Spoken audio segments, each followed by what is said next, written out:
Victoire importante des Aiglons face à Reims. À 3 journées de la fin, le maintien est quasiment acquis. Il faudra prendre au moins un point à Sochaux la semaine prochaine pour l'assurer définitivement.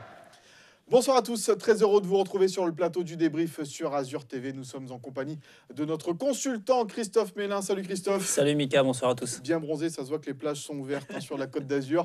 Lui n'a pas trop le temps de faire bronzette, c'est notre invité cette semaine. Il s'agit de Neil Maupé. Salut Neil. Bonsoir Christophe. Merci d'être avec nous, c'est la deuxième fois cette saison que vous êtes sur ce plateau du débrief. Alors évidemment, on va revenir, analyser cette rencontre entre Nice et Reims. Mais avant cela, on va regarder un grand format de la rencontre préparée par Nassim Thierry.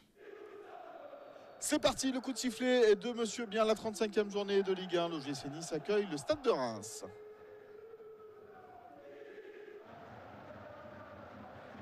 Bien fait là de la part de Jérémy Pied. Allez, avec Boteak, Zvitalic. Et l'arrêt d'Agassa. Beau geste technique de la part de Jérémy Pied, qui trouve en profondeur Eric Boteak, qui n'arrive pas à enchaîner. Un petit peu chanceux, il arrive à trouver Dario. Oh, il n'est pas attaqué, attention, il va tenter sa chance, la frappe d'Aïté. On voit la percussion d'Aïté, personne ne sort dessus. Et là, il tente sa chance. Il fait un bel arrêt, David Ospina. Là, il est servi Aïté. Oh, la tête. La tête de Depréville qui est passée au ras du poteau droit d'Ospina. Une grosse occasion pour les Rémois. Il va être le premier sur ce ballon, Eric Boteak. Il faut s'appliquer sur le centre. La tête de Zvitalic. Il y a une touche de balle. Il a juste ce centre vers Dario. Et dommage que ça manque un petit peu de puissance. La tête de Dario là. Allez, Jérémy Pied. Ouais, elle est belle cette frappe de Jérémy Pied. C'est bien fait de la part de Jérémy Pied là, qui tente sa chance. On aime bien le voir de prendre ce genre d'initiative là. Envoyé au premier poteau, ça revient sur Valentin Esseric, la frappe des séries. Quoi, ce ballon qui rentre. Oh, le but en faveur de l'OGC Nice sur cette reprise de Valentin Esseric. Il me semble qu'aucun Niçois n'a touché ce ballon. Un petit peu chanceux le but de Valentin, mais l'OGC Nice mène à 0. Et tout le monde passe à travers, on voit Colo qui laisse passer ce ballon. Et je pense que c'est ce qui trompe Agassa. On va le voir là. Ah ouais, bien fait de la part de Colo là qui lève la jambe. Et ben voilà, on attendait ce but, il fait beaucoup de bien. Voilà, attention là. Heureusement qu'on arrive à récupérer le ballon. Esseric, un bon ballon contre à 3 contre 2. Valentin Esseric, il a Boteak sur la gauche. C'est bien fait ça. Il est servi avec Boteak, la frappe, c'est au-dessus. Quel dommage. Esseric qui donne un bon ballon. C'est vrai que ça saute. Le ballon il a sauté au moment de la frappe. Et un nouveau contre pour les Niçois avec Romain Genevoix. À grandes enjambées, Romain Genevoix. Il a vu le départ d'Eric Boteak. Eric Boteak arrive à prendre ce ballon. Il lève la tête. Oh, il y a Romain Genevoix. Oh, ça passe à côté. On voit, c'est Romain Genevoix qui fait l'action dès le départ, qui récupère ce ballon et qui se retrouve à la finition. Alors qu'il y a Louis Dubrins également qui demandait cette balle. Voilà, Eric Boteak qui se bat bien, qui récupère ce ballon, qui va Romain Genevoix en retrait. C'est dommage parce que c'était une belle action de la part de Romain Genevoix. Et c'est terminé, victoire importantissime de l'OGC Nice dans l'optique du maintien grâce à cet homme, Valentin Esseric, le buteur du soir. Voilà donc pour ce résumé de ce match entre Nice et Reims. On va tout de suite voir les tableaux de cette 35e journée de Ligue 1 en commençant par des résultats importants avec la victoire de l'AS Monaco 4-1 à Ajaccio en particulier. Montpellier qui s'est imposé 2-1 face à Toulouse. Et puis hier après-midi, Lyon a battu Bastia 4-1 et surtout le match nul, un but partout entre Sochaux et le Paris Saint-Germain. Ce qui fait que le Paris Saint-Germain n'est pas encore champion de France. Il devra attendre le 7 mai prochain. Toujours leader, évidemment, les Parisiens avec une avance sur Monaco et Lille 3e. Lille qui a aussi fait le plus dur quasiment là avec 7 points d'avance sur Saint-Etienne pour la 3e place. Dans le bas du classement, l'OGC Nice est donc 14e avec 42 points. Sochaux, Valenciennes et Ajaccio qui est relégué ferment la marche. Nice qui a donc 8 points d'avance sur la zone des relégables. On en reparlera évidemment tout cela tout à l'heure. Neil, vous avez vécu ce match sur le banc. Hélas, vous n'êtes pas rentré à cette occasion, mais c'était serré, mais c'est important de gagner. C'est une victoire très importante pour nous dans l'optique du maintien. Ça faisait 2 défaites d'affilée. On avait à cœur de se reprendre chez nous à domicile face à une bonne équipe de Reims. C'est ce qu'on a réussi à faire. C'était une très belle victoire. On va regarder les stats de ce Nice-Reims avec une possession en faveur des Niçois, des tirs à l'avantage aussi de l'OGC Nice, tir cadré, un petit peu plus de centre côté rémois. Le score aurait dû être plus lourd, Poussin. Oui, c'est vrai que la première mi-temps était assez timide de la part des Niçois. On a senti un peu de crispation, mais c'est vrai qu'en deuxième mi-temps, on marque assez rapidement. Et c'est vrai que c'est dommage qu'on n'a pas pu mettre ce deuxième but pour se mettre à l'abri. Mais je pense que ce qu'on va retenir sur ce match, c'est les 3 points. C'était très important pour la suite du championnat. Donc c'est ce qu'on va retenir. Allez, on va écouter la réaction de l'entraîneur de l'OGC Nice, Claude Puel, au micro de Nassim Thierry. On a eu un petit peu de mal à rentrer dans le match. Puis petit à petit, on a trouvé un peu plus de verticalité, un peu plus de profondeur. Et on fait une deuxième mi-temps qui est intéressante parce qu'on a retrouvé de la verticalité, on a retrouvé du jeu. C'est dommage de pas confirmer avec un deuxième but qui nous aurait mis à l'abri. Donc jusqu'au bout, on est sur la tangente parce qu'on a des événements contraires dans les précédents matchs. Mais là, c'est très bien d'être allé chercher cette réussite, de faire un match intéressant face à cette équipe qui était venue ici pour essayer de nous contrer, d'aller très vite vers l'avant et de nous poser des problèmes. Donc c'est bien. Et Neil, est-ce qu'il y avait... c'est quoi l'ambiance dans les vestiaires? Est-ce qu'il y avait du soulagement un petit peu d'avoir remporté ce match? C'est vrai que toute l'équipe était vraiment soulagée de cette victoire. On en avait besoin pour reprendre confiance. Et puis même dans l'optique du maintien, tant que le maintien n'était pas assuré, on a la pression. Donc ça nous a fait vraiment du bien pour tout le groupe. Pas plus de joie que cela, évidemment non plus, parce que c'est vrai que la position de l'OGC Nice aujourd'hui au classement fait que on ne voit plus les cris de joie comme on aurait pu voir en début de saison. Non, c'est vrai que c'est une saison compliquée, donc il n'y a pas eu d'excès de joie à la fin de ce match, mais tout le monde était content, satisfait, malgré la saison. Un peu compliqué cette année. On va écouter la réaction d'un autre homme sur cette rencontre, c'est le défenseur central de l'OGC Nice, Romain Genevois. Ouais, ça a vraiment joué le jeu, ils ont vraiment démarré fort. C'était pas facile pas une équipe facile à manœuvrer, qui était dangereuse en contre, mais on a su rester solide et mettre ce but qui nous fait beaucoup de bien, et on a su conserver ce score à défaut de ponctuer, de corser l'addition. On a su rester solide et conserver ce but. Et puisqu'il part du but, Romain Genevois, on va le revoir, ce but de Valentin et Céric. Poussin, un peu chanceux ou un vrai but d'attaquant? Non, je pense que clairement, c'est un but chanceux. Je pense que Valentin reprend ce ballon, une touche de balle. Là, on le voit, tout le monde passe à travers et Colo la laisse passer entre les jambes. Et je pense que c'est ce qui trompe Agassa, en fait. Donc voilà, c'est pour une fois que ça nous sourit, entre guillemets, on va pas se plaindre. Troisième but de la saison de Valentin et Céric. Et les trois marqués à l'extérieur de la surface de réparation, contre Montpellier au stade du Rail pour l'Ader, contre Marseille au stade Vélodrome en championnat, et donc là contre Reims. Il y a une grosse frappe, Valentin et Céric, Neil? Oui, il frappe bien, mais bon, là on voit que c'est un but assez chanceux. Il prend le ballon du bout du pied. Mais après, on a la réussite pour nous, donc on va pas se plaindre pour une fois que ça va dans notre sens. Et c'est ce qu'il va nous raconter justement, Valentin et Céric, son but marqué un petit peu chanceux. Je me prépare pour la frapper, c'est vrai qu'elle arrive bien. Et avec les éclairages et tout, des fois, j'ai été un peu ébloui, donc c'est vrai que je la prends vraiment de l'orteil. Et tout le monde croit qu'il y a un rebond, mais il n'y a pas de rebond. Je la prends de l'orteil, après elle rentre. C'est vrai que Colo saute, elle passe entre ses jambes. Donc j'ai eu énormément de réussite sur ce but et ça fait du bien d'en avoir un peu pour cette fin de saison. De la réussite pour les Aiglons, pas mal, le coup de l'éclairage, ça vous a plu, ça, ça. C'est vrai que ça peut éblouir, les éclairages de l'Alliance Riviera.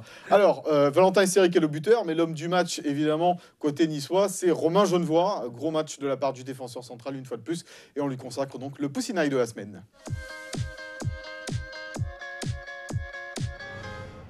Poussin, ça fait plusieurs semaines qu'on le répète, mais c'est vrai que Romain Genevois, là, en ce moment, il marche sur l'eau, quasiment. Ouais, je pense qu'il enchaîne les bonnes performances, Romain. Et avec l'absence de Pesinovic, il remplit bien ce rôle-là dans l'axe. Et c'est vrai que défensivement, il est vraiment costaud. On l'a vu aussi très sobre dans ses relances, dans son placement aussi. Donc c'est vrai que je trouve qu'il a pris beaucoup d'assurance ces derniers matchs. Et c'est vrai que le fait de jouer à côté de Mathieu de Bonnemer, je pense que ça l'a beaucoup rassuré. Donc il enchaîne vraiment les bonnes prestations. La charnière centrale Bonnemer, Genevois complémentaire évidemment, la technique pour Bonnemer, la puissance physique pour Romain Genevois. Comment vous les voyez évoluer, surtout Romain d'ailleurs? C'est vrai que les deux sont vraiment très complémentaires. Après, je pense que Romain a eu un temps d'adaptation dans l'axe, puisque l'année dernière, il évoluait plus au poste d'arrière droit. Mais comme l'a dit Christophe, la présence de Mathieu lui a permis de prendre confiance la répétition des matchs, on voit qu'il est de mieux en mieux. Et il finit cette fin de saison en boulet de canon. C'est tant mieux pour nous, tant mieux pour l'équipe. Elle rassure, Poussin, cette défense centrale. Ouais, elle rassure vraiment. Et c'est vrai qu'on peut s'appuyer sur un axe central très costaud. On va écouter justement l'homme du match, Romain Genevois, revenir sur sa prestation. J'avais à cœur de maintenir aussi mon niveau qui était intéressant depuis ces derniers mois, depuis 2014. Et je suis content que ce soit validé enfin par un résultat ce soir. Même si sur le plan individuel, je n'ai pas été récompensé sur mon occasion, j'ai été récompensé sur ma prestation d'ensemble. Et je suis très heureux que ce soir, tout le monde ait fait ce qu'il fallait pour remporter ces 3 points. Alors on sait, Poussin, que Nemanja Pecinovic est aussi de retour dans le groupe et que Mathieu Bodmer sera suspendu pour le match face à Evian Tonon-Gaillard. On peut voir peut-être aussi une charnière Genevois Pecinovic d'ici la fin de saison. Oui, je pense que Nemanja va avoir un petit peu de temps de jeu la semaine prochaine. Donc c'est vrai qu'on risque contre Evian de voir la charnière Pecinovic et Romain Genevois. Alors, autre témoignage sur les performances de Romain Genevois. Est-ce que c'était son meilleur match, justement, à Romain depuis le début de la saison? On a posé la question à Claude Puel, l'entraîneur de Nice. Écoutez sa réponse. Il est régulier dans ses prestations, donc c'est pas son meilleur match. Il est présent à chaque match depuis pas mal de temps. C'est vrai qu'il a pris une dimension dans l'axe où il trouve ses repères et il est propre dans ses interventions et également dans ses relances. C'est vrai que Mathieu lui permet d'avoir cette sérénité à côté de lui. Mais voilà, c'est bien, je suis content de la production de Romain, mais comme de tout l'ensemble de l'équipe, parce qu'encore une fois, dans des conditions très difficiles, elle a répondu présent. Alors, bon en défense, Romain Genevois, pardon, mais aussi, il a failli marquer un but. On va revoir les images, on va commenter tout ça sur ce contre, Poussin. Il perd la balle dans son camp. Et là, on voit qu'il fait un grand pont pour éliminer son vis-à-vis. Et il poursuit son action. Il fait une belle balle en profondeur. Et Eric Boterek arrive à récupérer ce ballon. Il lui remet en retrait. Bon, là, on voit qu'il n'a pas trop le geste de l'attaquant. Bon, on ne peut pas tout lui demander, mais c'est vrai qu'il a aussi il a apporté offensivement sur ce match-là. Vous l'avez chambré un petit peu, là, Romain Genevois, sur cette action là, où il a failli marquer? Ouais, on l'a chambré parce que c'est vrai, il a fait une chevauchée digne d'un attaquant. Donc, dans le vestiaire, ça l'a un peu chambré. Mais on voit qu'au-delà de son apport défensif, il est capable de nous apporter devant et marquer quelques buts, pourquoi pas. Donc c'est bien. Il a marqué de la tête déjà cette saison. Romain Genevois, on va l'écouter sur cette occasion, entre guillemets, gâchée. Sur l'action, je vois que c'est moi qui est le plus proche du ballon. Donc je vais disputer le ballon. Je vois que j'ai une ouverture pour y aller. Malheureusement, j'ai sous-estimé un peu Diego. C'est vrai que j'ai joué avec lui, donc j'aurais pas dû oublier qu'il allait très vite. Donc sur le coup, j'ai vu qu'il venait à fond. Donc j'avais l'opportunité de faire un grand pont. Donc c'est passé. Et derrière, voilà, j'avais pas non plus mes jambes de 20 ans pour aller au bout, mais il y avait un appel d'Eric qui a su récupérer la balle et j'ai vu que j'avais l'opportunité de finir l'action. Malheureusement, voilà, j'ai peut-être pas eu encore la lucidité nécessaire peut-être pour glisser le ballon à Luigi ou lui laisser le ballon pour qu'on concrétise vraiment cette action. Mais voilà, j'ai manqué de peu le cadre, c'est dommage. J'ai mal pris le ballon, mais ce sera pour une prochaine fois. Chahuté pendant son interview, Romain Genevois, par Luigi Brins et Christian Brutz. Il jetait un petit peu de papier de toilette. Et puis, c'est pas de la tête qu'il a marqué, mais c'est bien du pied. Rectification pour Romain Genevois, son but cette saison. Alors, on l'a vu, grâce à cette occasion, l'OGC Nice aurait dû peut-être tuer le match. Il y a eu d'autres occasions pour le gym dans cette rencontre. On va les détailler. Avec d'abord celle de Darius Vitanic, Poussin. Ouais, le ballon lui revient dessus, là. On voit Eric Boterek. Et malheureusement, il n'arrive pas à ajuster sa frappe pour tromper Agassa. Ouais, ce manque d'efficacité dans le dernier geste, Nils, c'est un petit peu le reproche qu'on vous fait depuis quelques matchs, vous, à toute l'équipe. C'est vrai qu'en ce moment, on n'est pas forcément ultra efficace. On ne marque pas beaucoup de buts. Mais ce qui est intéressant sur ce match, c'est qu'on s'est créé les occasions. Donc il suffit d'un peu plus de confiance pour que ça rentre dedans. Mais tant qu'on a les occasions, c'est essentiel. Maintenant, faut les réaliser. Le coach disait il y a quelques semaines, et le répétait, il faut se lâcher un petit peu plus. Est-ce que maintenant que le maintien est quasiment acquis, on va en reparler, mais est-ce qu'il ne faut pas y aller un petit peu plus, il faut se lâcher un petit peu plus? Ouais, c'est vrai qu'il nous manque quand même un point, donc on ne sait jamais dans le football. Mais une fois que ça sera totalement acquis, ce maintien, je pense qu'on pourra jouer plus libéré et aller encore plus de l'avant pour être davantage dangereux chez l'adversaire.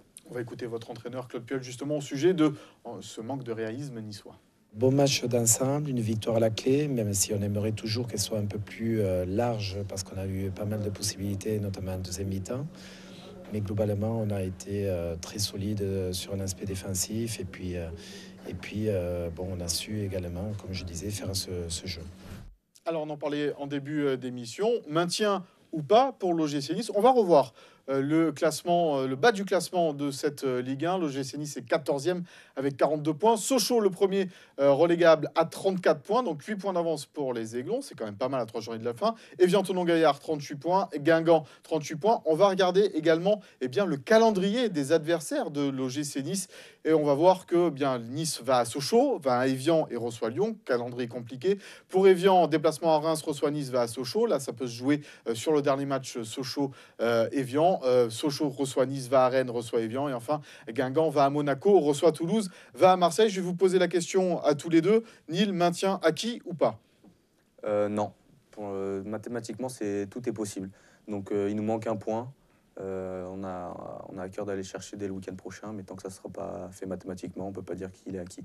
Christophe, ça serait quand même un cataclysme. Il faudrait un énorme concours de circonstances pour que l'OGC Nice se retrouve relégable au soir de la 38e journée. C'est vrai, comme vient de le dire Nîmes, mathématiquement, c'est pas fait, donc on n'est pas encore maintenu. Mais c'est vrai que Nice a quand même fait un grand pas vers le maintien. Et c'est vrai qu'on se rend compte par rapport au calendrier que ces 3 points sont très importants qu'on a pris contre Reims. Parce qu'on a 2 gros matchs à venir contre Sochaux et contre Evian. 2 concurrents directs pour le maintien. Donc ces 3 points étaient vraiment très importants. Eh bien, vous êtes sur la même longueur d'onde, messieurs, que l'entraîneur de l'OGC Nice, Claude Puel, qu'on écoute. Je considère que le maintien n'est pas encore acquis. On verra le résultat de Sochaux, notamment contre Paris. Mais voilà, encore une fois, un petit peu de l'adversité, on est en train d'apprendre avec un groupe jeune et il a eu le répondant nécessaire ce soir pour glaner ces 3 points. Et puis surtout de continuer sur la même dynamique au niveau du jeu parce que ça fait de nombreux matchs maintenant où on est bien présent, que ce soit à l'extérieur ou à domicile. Et c'est bien encore une fois cette fois-ci d'être récompensé. Alors dire que le maintien n'est pas encore acquis, c'est peut-être aussi un moyen de garder les joueurs sous pression, Christophe? Oui, clairement, de toute façon, mathématiquement, c'est pas fait. Donc on vient de le dire maintenant, mais c'est vrai que maintenant, il reste quand même 3 matchs à jouer. Et plus vite, on ira chercher ce point qui nous manque et mieux ce sera pour les 3 derniers matchs. Et tiens, qu'en pense le buteur de la soirée, Valentin Esséric? Écoutez-le. Comptablement, on n'est pas maintenu du tout. On a 9 points d'avance, donc on pourra tout simplement aller à Sochaux avec un peu plus de confiance que si on avait perdu. Et essayer de faire un gros match là-bas. Et là, je pense que si on gagne à Sochaux, on pourra dire qu'on est maintenu. Mais on ne l'est pas ce soir. Ah, si le Paris Saint-Germain avait fait son travail en allant gagner à Sochaux pour le titre de champion de France, peut-être qu'on me dirait aujourd'hui que le maintien est définitivement acquis, mais ce n'est pas le cas. Et donc, il faudra aller prendre au moins un point dans le Doubs. Nîmes, on va un peu parler de vous et de votre saison. On va regarder les stats de Nîmes Mopé cette saison. 13 matchs, dont 5 comme titulaire. 2 buts qu'on reverra tout à l'heure en championnat. 10 tirs, dont 6 cadrés. C'est une bonne moyenne, 10 tirs, dont 6 cadrés. Comment vous la jugez, vous, cette saison, après, évidemment, être revenu de blessures et avoir manqué tout le début de saison? Ça a été une saison compliquée pour moi parce que j'ai dû me remettre de ma blessure. Mais à partir de janvier, quand j'ai repris avec le groupe, tout s'est bien passé. Je suis revenu à niveau. J'ai enchaîné les matchs. Donc je suis plutôt satisfait de ce retour. Ouais. On va regarder vos 2 buts marqués. Le premier, c'était face à Valenciennes au stade du Hainaut. C'était le premier de la saison. Là, c'était un peu comme une délivrance. Voilà, c'était un peu un soulagement après cette blessure. C'est pas le but le plus dur à mettre, mais c'est toujours bien pour la confiance de marquer. Et vous aviez égalisé face à Valenciennes. Hélas, il y avait eu la défaite au bout. Derrière, c'était une mauvaise période pour le l'OGC Nice. Et là, contre Bastia, on le voit bien placé. Ouais, j'anticipe la frappe de Valentin. Je me dis que s'il la rate, il faut que je sois présent. Elle arrive sur moi, je marque, tant mieux pour nous. Le premier but en plus à l'Alliance Rivière. Ouais, exactement, c'était le premier, donc ça fait plaisir. On sait que vous avez fait beaucoup d'efforts pour revenir, évidemment, vous êtes jeune. Est-ce que vous avez senti un coup de moins bien? Vous avez accusé le coup un petit peu sur les 2 derniers matchs contre Lorient, contre Monaco, on vous a senti un petit peu moins présent, on va dire. Ouais, c'est vrai que les 2 derniers matchs que j'ai fait en tant que titulaire n'ont pas été mes meilleurs matchs. Mais après, je ne sais pas si j'ai un coup de moins bien. Je pense pas, puisque je me sens bien aux entraînements. Après, c'est juste 2 matchs. Faut se reprendre. Mais bon, il n'y a rien d'inquiétant, non. Ouais, parce que physiquement, c'est vrai que c'est des fois un petit peu dur de revenir, mais là, pour Nîmes, ça semble aller. C'est vrai que c'est pas évident, à son âge, d'avoir des responsabilités à la pointe de l'attaque de l'OGC Nice. Non, déjà, ça, c'est pas évident. Et après, pour revenir sur la blessure, c'est une longue absence. Moi, j'ai eu cette même blessure-là 2 fois. Donc, c'est vrai qu'on est éloigné des terrains, on manque un peu de rythme et tout ça. Donc, Nîmes était bien revenu. Mais après, c'est un petit peu aussi normal d'avoir un petit coup de moins bien. Parce qu'on enchaîne un petit peu les matchs après une longue absence. Donc, voilà, au moins il a retrouvé du temps de jeu et il sera en pleine possession de ses moyens pour l'année prochaine. Est-ce que parfois on en attend un petit peu trop de la part de Nîmes, qu'on dit évidemment révélation du football français? C'est Willy Sagnol qui en parlait la dernière fois, le sélectionneur de l'équipe de France Espoir. Et bien sûr, parce que l'année dernière il a montré de belles choses, on connaît les qualités de Nîmes. Donc c'est vrai qu'on attend beaucoup, mais après voilà, il faut pas aller trop vite. Il revient d'une longue absence, il a retrouvé un peu de confiance, il a marqué, il a retrouvé du temps de jeu. Et ce qui est vraiment important maintenant, c'est l'année prochaine et on compte vraiment sur lui et je lui souhaite de faire une grosse saison. Comment ça s'est passé, tiens, justement, votre première sélection en espoir avec Willy Sagnol? Ça s'est très bien passé. J'ai discuté un peu avec lui. Tout le groupe m'a bien accueilli, donc c'était une bonne expérience. Comment vous avez pris cette déclaration quand il a dit c'est l'avenir du foot français, Nîmes Maupay? Comme je l'ai déjà dit, je fais pas vraiment attention à ces déclarations. Je les ai entendues, ça fait plaisir, mais après, c'est que des paroles. C'est à moi, sur le terrain, de montrer ce que je sais faire. Donc voilà. Toujours la tête sur les épaules, hein. Nîmes, on sait que beaucoup de clubs s'intéressent à vous. Quels sont vos désirs dans l'avenir? Est-ce que déjà vous allez être niçois la saison prochaine, tout simplement? Oui, je suis niçois. Moi, j'ai dit que mon objectif, c'était de m'imposer à Nice, être titulaire à part entière dans cette équipe. C'est ça l'objectif, et voilà. Et dans votre carrière future, il y a un championnat qui vous attire, l'Italie, l'Espagne, l'Angleterre? Pas forcément en particulier, mais après, il y a des grands clubs dans tous les pays. Donc c'est vrai qu'il y a plein de clubs qui font rêver, mais pas en particulier, non. Pas en particulier. L'Argentine, jouer en Argentine, vos origines, non, pas encore. Un de ces jours, peut-être? Peut-être un de ces jours, mais pour l'instant, non, Oui, je pense c'est pas. pas à l'ordre du jour. Non. On en est loin, évidemment. Le prochain match du gym, donc on l'a dit, c'est le déplacement à Sochaux, match important qui aura lieu dimanche 4 mai à 17h, puisque samedi soir, c'est la finale de la Coupe de France entre Rennes et Guingamp. Donc tous les matchs auront lieu dimanche, dans la journée de dimanche. On l'a dit, faut prendre un point et puis hop, c'est réglé, quoi, c'est ça. Ça va être un match très difficile. Sochaux, je pense qu'ils jouent c'est l'une de leurs dernières chances. Ils sont dans l'obligation de gagner ce match-là. Donc c'est sûr que ça va être un gros match pour les Niçois. Et on l'a vu contre le Paris Saint-Germain, ils ont tout donné. Ces Sochaliens, ils vont rien lâcher. On a vu contre Paris, ils ont fait, au-delà d'avoir tout donné, ils ont vraiment fait un bon match. Ils auraient même pu battre cette équipe. Donc ça va être très compliqué d'aller prendre des points là-bas, mais on y va avec cet objectif. Ouais, vous savez à quoi vous attendre, au moins là-bas sur ce déplacement dans le Doubs. Les rendez-vous au GC Nice cette semaine sur Azur TV, les conférences de presse mercredi et vendredi de Claude Puel et des joueurs. Ça sera à 23h sur Azur TV, Sochaux Nice. La rediff lundi prochain à 19h30, suivi bien évidemment du débrief. Et notre invité devrait être Nemanja Pecinovic pour ce troisième, enfin ce antépénultième débrief de la saison. Christophe, merci beaucoup. Merci, à lundi prochain. J'espère qu'il fera beau pour vous, Ouais. mais n'oubliez pas la crème solaire, évidemment. Neil, merci. Bonne fin de saison. Merci à vous. On espère évidemment quelques buts d'ici la fin de saison. Pour vous, on va se quitter comme chaque semaine maintenant avec l'Inside préparé par Nassim Tiresh. On se retrouve la semaine prochaine. Bonne fin de soirée sur Azur TV. À la semaine prochaine.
Filme mon gars.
C'est un très bon joueur, très gentil dans la vraie vie autant que dans le foot, ouais, on peut le dire.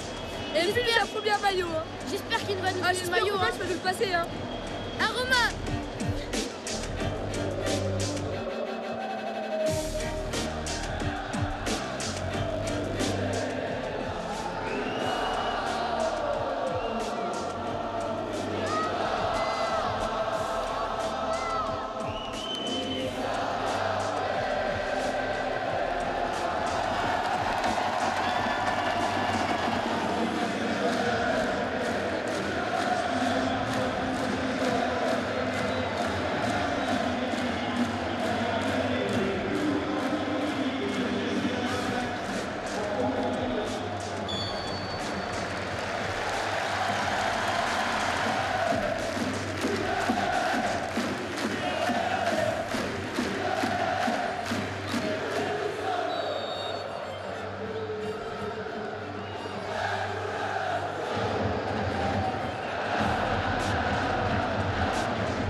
Ah, j'ai mangé la feuille.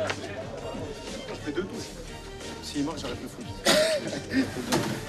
S'il marque, j'arrête le foot. Grand, accélération. Accélération, décalage sur le côté, centre en retrait, talon. Tu m'as fait un talon. Dans la famille des grailleurs, je voudrais le fils. Ah, con de moi. J'étais plus lucide, je voulais faire une accélération de 110 mètres. Bonsoir.